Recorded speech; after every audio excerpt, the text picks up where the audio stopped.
Kim and Janice and Chris. We appreciate the music this morning and leading us into our time of worship. And it's good to see everyone today. And appreciate your braving what elements remain to come out and worship and spend this time in the Lord's house. Scripture this morning is what was read to us by Thomas, Ecclesiastes chapter 3. Now you may remember that about a year and a half ago, something like that, I preached through the book of Ecclesiastes. And of course this, when most people think of the book of Ecclesiastes, this is one of the first places the mind tends to go. Not the least of which is this is the reportedly the oldest lyrics ever used in a pop song. You may remember that the Turtles did this song back in the 1960s. It's one of my favorite pop tunes of all time. It comes right out of the Bible. A lot of people didn't know that.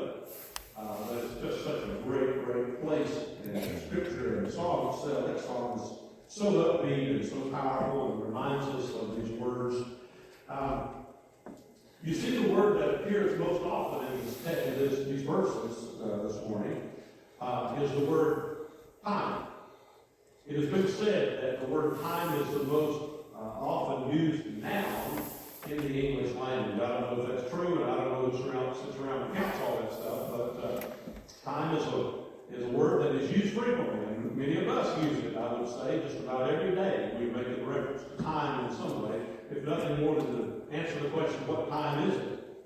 And sometimes we fail to realize the value of time, and even the small snippets of it that are so important to us. Now, some people say, well, a year's not very long.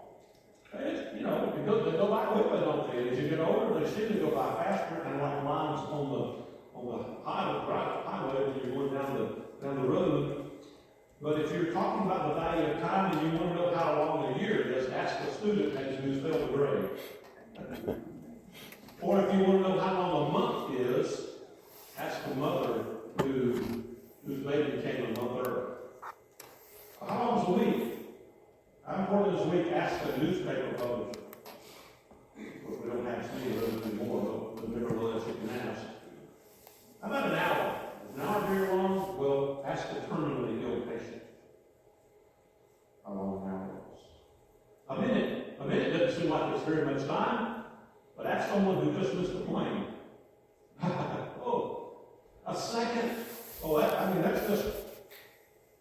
not very long. Ask someone who's an Olympic sprinter how long a second is. Sometimes it can be the difference between wearing gold and wearing what you hang.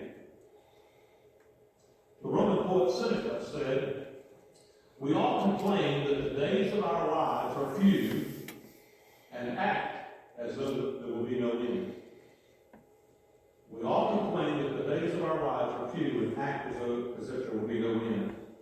The psalmist David said it like this in Psalm chapter 9, verse 12, "Teach us to number our days aright, that we may gain the heart of wisdom." Learn to count time properly as God sees time is what he's basically saying there. And so, in the process of thinking about time, that we incorporate this idea of trying to live the godly life. And so we ask the question, do our lives really count? Is the time that we spend on this earth, is it really valuable to anyone other than ourselves? Now, in recent years, and it may have started way back before I became aware of it, but I've become more aware of it in recent years, preachers at funerals a lot of times, and especially at gravesides, will point to a headstone and point to a little indentation on the headstone, the dash between the beginning and the ending of someone's life, and talk about everything that happened in a person's life is represented by that dash. And so, when we think about time, it's important for us to try to answer the question, do we have time for everything? Do we have time for everything? Probably not. And so, we must figure out how we're going to navigate through this world that is confined or described and defined by time. And so, I want to mention a few things this morning that might help us. The first thing I want us to think about is for us to keep an eye on the moment. on the moment. A lot of us like to go back and relive the past. A lot of us like to anticipate or contemplate well on the future. But keep our eyes on the moment. And that's why I think the writer, if it was Solomon indeed, starts off with these words: there's a time for everything and a season for every activity under heaven. So be in the moment. You see, life is defined by bookends, or kind of limited by these bookends of our birthday and our death day. And in between, we're always thinking about the dreams of our lives and how to make them come true. And I was thinking about that when I was preparing this message, and something that, I don't know, maybe, I don't think I read it anywhere, but it made a lot of sense to me if I thought it up. It's simply this: to make our dreams come true, we have to wake up. Dreaming is something that you do when you're asleep, and so the dream can't happen until you wake up. And so a lot of times we dream about what our lives can be or will be or ought to be, and the only way they're ever going to be what we think of is when we wake up and make them come true. Everything comes in its time according to our understanding of the way things work. God knows our expectations. And so what we're trying to do with this life that we've been given for the time that we're here is how do we find balance in all that? How do we make this life work to not only to our advantage, but to the advantage of those around us, and certainly to the advantage of the Lord who gave us these years that we live here? How do we find balance? Well, some people try to do it all. I don't know if you're one of those kind of folk or not, but I will testify this morning, and I will confess to you if you think it's a sin. I don't try to do everything. First of all, I go again. And secondly, I don't want to. There are some things I don't care that I do. So I don't try to do it all. But a lot of people are, and the people that try to do that do so because they're people pleasers. The now shamed former star of television and film, Bill Cosby, made this statement years ago. He said, "I do not know what the key to success is, but I know that the key to failure is to try to please everyone." And there are a lot of folk who are out to do that.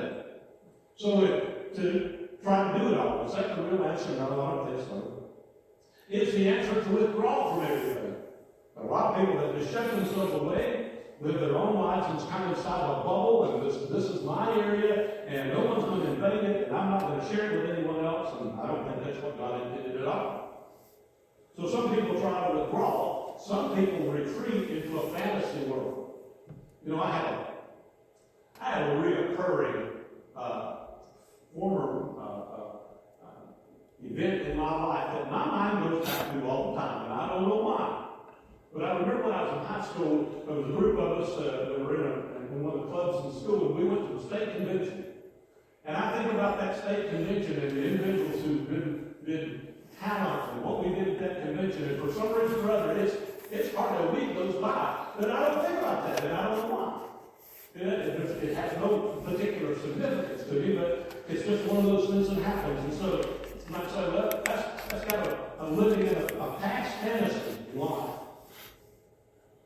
But keep an eye on the moment. In the second verse, it says, because there's a time to be born and a time to die, a time to plant, a time to uproot. Now, I remember there were about 385,000 people born every day, and about 150,000 people that die every day. There's a cycle of life. And those in this community in particular, a congregation like this who lives in a rural area, learn the cycles of how life actually works. The planting and reaping of those things. We need to learn them and respect them and follow them. There are just times when you do certain things. My aunt told me one time that she said in the summer months, she said, I buy all my cleaning supplies for the winter. Because in the summer months, you don't have to spend as much on fresh vegetables because you're growing your own. She said, I learned that from Granddad. A cycle of life. Something that's good to know so that you can actually put it into practice. That it helps you in some way. A time to be born and a time to die. A time to kill and a time to heal. A time to tear down and a time to build up. Charles Spurgeon made this statement. I find it very fascinating. He says, our world seems strangely fixed between a battlefield and a first aid station. go to the first aid station, the weak station. We can't decide if we want to kill everyone or heal everyone. You ever notice that? And when bad things happen and to groups of people will spend and pour in more and more and more money to kind of help them out of the situation, lo and behold, many places that we've done that with from the perspective of this nation, we've sent money to places where we've actually, come along later on and destroyed. What sense does that make? It seems kind of odd. But we seem caught between this idea of building up and tearing down, of inventing and destroying, if you will. He goes on and says, a time to weep and a time to laugh, a time to mourn and a time to dance. There's certainly life is filled with joy and life is filled with sorrow, and we're kind of caught between which one we're going to be more absorbed in today. This morning during our Sunday school time before we began our class, and this morning in worship, we had a long list of people that we want to pray for because there's tremendous sorrow that has kind of encapsulated or, enveloped us here in the last several days because of things that have happened around the world and most specifically in Florida. Verses 5 and 8 tell us there's a time to scatter stones, a time to gather them together, a time to embrace, a time to refrain, a time to search, and a time to give up, a time to keep, and a time to throw away, a time to tear, a time to mend, a time to be silent, a time to speak, a time for love and a time for hate, a time for war and a time for peace. These are the moments of our lives, and they're brought about through the various events and actions and feelings and needs which we experience. And all of us are living in this moment right now. I learned something as I was working on this. All of us have 31 million of these every year. 31 million. If you were here on the 1st of January and you're here on the 31st of December, you have at least 31 million of these this year. You might want to guess what it was. No? That's a little. Seconds. Seconds. 31 million seconds we have every year to do all kinds of things. And that's why Paul writes to Ephesians in chapter 5, verses 15 through 16. Be very careful then how you live, not as unwise, but as wise, making the most of every opportunity because the days are evil. And many of us experience some of those evil days. And so, if you look at this hyperactivity, you're trying to be involved in every possible thing that you can be involved in is not necessarily the way to go. Nor is it the idea the best thing for us to do is to withdraw. Our purpose here on this earth is not to be happy, or to be successful, or to have a wonderful career, or to earn a lot of money, or find love, or have a family. That's not our purpose. It may happen to us. Some of those things may happen, but those are not our purposes. Romans 14:8 says this: if we live to the Lord. And if we die, we die to the Lord. So whether we live or die, we belong to the Lord 31 million seconds a year. Our purpose on this earth is to live out God's purpose for our lives. And it's always a good thing if we know what that is. It's much easier to live out God's purpose for our lives if we have discovered what God's purpose for our lives is. 1 Corinthians 10:31 says, so whether you eat or drink, whatever you do it all for the glory of God. Our purpose then is whatever we're doing, it is our intent to bring glory to God. And if what we're doing isn't doing that, then we need to redefine our activities. So we focus on purpose. That's why Jesus said in Matthew 6:33, but seek first his kingdom and his righteousness. And all these other things that people that seem to be clamoring for, all those things will be given to you as well. So a matter of priorities. We have trouble with that from time to time. We don't know what we're about, why we should be about it. In the late 1950s, the New York Yankees and the Milwaukee Braves were playing in the World Series. When Henry Aaron, the well-known home run king, came up to bat, and Yogi Berra, of course, another Hall of Famer catcher for the Yankees, Berra was going to try to razz him a little bit when he stepped up to the plate. He said, Henry, you're holding that bat wrong. You're supposed to hold it so that you can read the trademark. Aaron didn't say a word, but the next pitcher came on and drove into the left field bleachers, When he ran the bases, he got on the plane, looked over at Josie and said, I didn't come up here to read. Knowing our purpose is not a bad thing, is it? In 1963, the University Christian Church in New York City put a sign on its doors that said this: gone out of business, didn't know what our business was.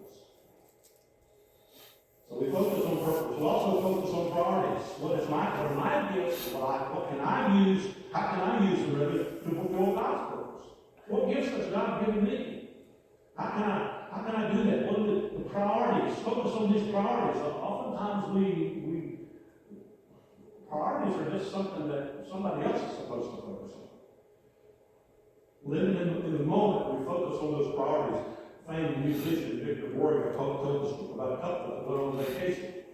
And when they got to the airport, they were checking their baggage, and the husband said to the wife, I wish we brought the piano.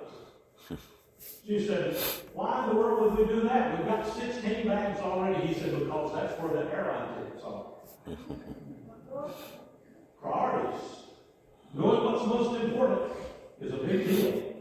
And God has given us the responsibility of ordering our lives in such a way that we can define what those priorities are if we listen to what he has to say. Also, we need to focus on planning. Not only on purpose and priorities, but also on planning. I was a youth minister in Georgia at a church. One of the preachers there at the time was a great mentor, a friend of mine, and he used to quote one of his mentors, and here's what he always said: plan your work and work your plan. If he said that to me once, I bet he said it 1,000 times. Plan your work and work your plan. Now, eventually, I got the message. After about 6, 7, 8 years, I got the message. But it was amazing. It was amazing how things fell into place once I learned to plan my work and work my plan. Those 31 million seconds a year, you can get so much more productivity out of it. So let's focus on the moment. On the very moment we're in. Now, I have a little acrostic I want to give you. The word is life, L-I-F-E. And you can jot these things down if you like. But life, L, our lives are our loves. The things that we care about. The church and the Christian community. What are the things that we are personally passionate about?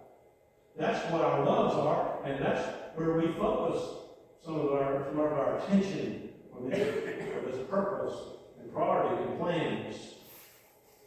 The I is for intersections. Our lives contain literally thousands upon thousands of intersections, opportunities which come our way.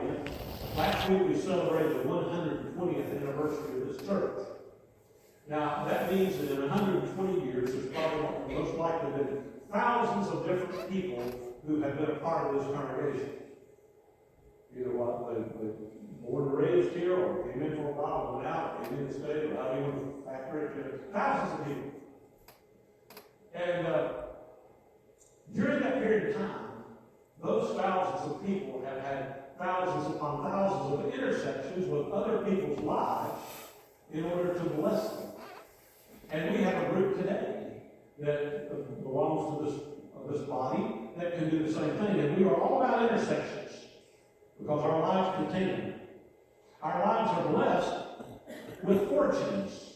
We have resources at our disposal. And we figure out on an ongoing basis how we can use them to bless other people. That is a great discovery. That is something that we need to think about. Also, our lives are part of the E, part of God's eternity. You see, God is writing a story. And our dash on our gravestone is our contribution to that story. Now, in your bulletin, over on the second page, not on the calendar, on the second page at the bottom, you'll have a verse printed there. I'm going to read the 2 verses prior to that, and then from the verse that you see there, you can read along with me if you like. But this is kind of a series of sermons focusing on this particular verse. Ephesians 2, verses 8 through 10 say this: For it is by grace you have been saved, through faith, and this not from yourselves. It is a gift of God, not by works, so that anyone can boast. For we are God's workmanship, created in Christ Jesus to do do good works, which God prepared in advance for us to do. And so to be in Christ means to receive grace. It means to be prepared for service. It means to be a part of God's story. And I would dare say that if we were to go around this morning and ask that question, maybe some of us in here could say, I know this is how I am part of God's story because He's using me to do this. May we all make that discovery. And then lastly, let's keep an eye on eternity as we think about all this deal with time. Verse 11 of the text that read for us this morning says, He has made everything beautiful in His time. He has also set eternity in the hearts of men, yet they cannot fathom what God has done from beginning to end. God does something very interesting. He does something that perhaps only He can do, and He challenges us to do it. That is, see the end from the beginning. He takes a long perspective. He sees things that everyone else can't see. That requires a great deal of faith. I was reading this morning, Jesus sleeping down in the bottom of the boat when the storm came up and the disciples were all bent out of shape. Jesus saw something they did not. You may remember the Israelites and the Philistines were camped on opposite sides of the valley of Elah, and a fellow by the name of Goliath used to come out and taunt the Israelites every day, saying, send me your champion so we'll fight, and whoever wins, the other bunch will have to serve the other, and each bunch will serve whichever one loses. And so the Israelites are looking and they're seeing this guy, they're saying to themselves, we can never kill him, we can never defeat him. David, on the other hand, is looking out and he's saying, I can't miss that dude. If I throw something at him, it's bound to hit because he walks up the whole sun. And it's a matter of perspective, keeping an eye on eternity. We see things differently, don't we? I read about a couple who'd gone on vacation and they were looking out two different windows of their motel room and looking down and they saw people having recreation. So husband said, let's go out for some recreation. The wife said, fine. So we went in and changed clothes. She came out in a bathing suit. He came out in a tennis outfit. Because they were looking at two different things. The window we look at will determine our perspective on how life is going to be lived and how it's going to be. God makes everything beautiful in His time. He brings good from bad. Sometimes He uses the bad circumstances of our lives to bless someone else's life when they need our help or benefit. And so God the eternity rather is in our hearts. It's like a God-shaped vacuum inside of us. And God invites us into His story to help write His story. And that's for each one of us in this room, no matter how physically handicapped or emotionally handicapped or whatever we think we are about some of these things. All of us have been invited into this writing of His story. So, all of us are writing the story of that little dash on our gravestone. I don't know if anyone else ever does this, and I try not to think too much about it in terms of dwelling on it, but I think it's good to think about it every once in a while. Do we ever wonder what the minister who is going to preach our funeral will say? I tell people this. Every time we have a death of a very godly individual, people will say, I'm sure this is difficult for you to do. And it is, but I will say this. All funerals are difficult, but they're easier when you got something to work with. When you don't have to try to stretch or strain and try to figure out what you can say that's not going to offend anyone and say, this person really wasn't a very good Christian or this person wasn't a Christian at all. Satan's just waiting on this dude to show up. You try to avoid all that stuff, but do we ever wonder? Do we ever wonder what it is that the person who's going to stand over us and say those final words is going to be able to say? I don't know about anyone else, but I'd like for someone to say something like this. Here's a guy that for 31 million seconds a year did everything he could to advance the purpose of God. Now, that leaves it wide open because you can advance the purpose of God and do all kinds of things. But I think that's a good wonder. I think that's something to be seconds, every year, we did something that was going to advance the purpose of God. Now, we begin that journey. You know, it's interesting. We only have 2 days on the tombstone. But there's one day that's really more important than the day we come into this world, so we come into the kingdom. And there may be someone here today that needs to make that step. They need to come into the kingdom. And there may be others that may be saying, you know, I've been in the kingdom, but I've been stuck in one place for a long time. I haven't been advancing me or the Lord or anyone else in the kingdom. Maybe this is the time for us to think about it. But if you have a need this morning, if you have a response to some of the things we've talked about, we're going to invite you, we're going to encourage you to make a decision today. We're going to stand and sing in this decision. Come, if you desire.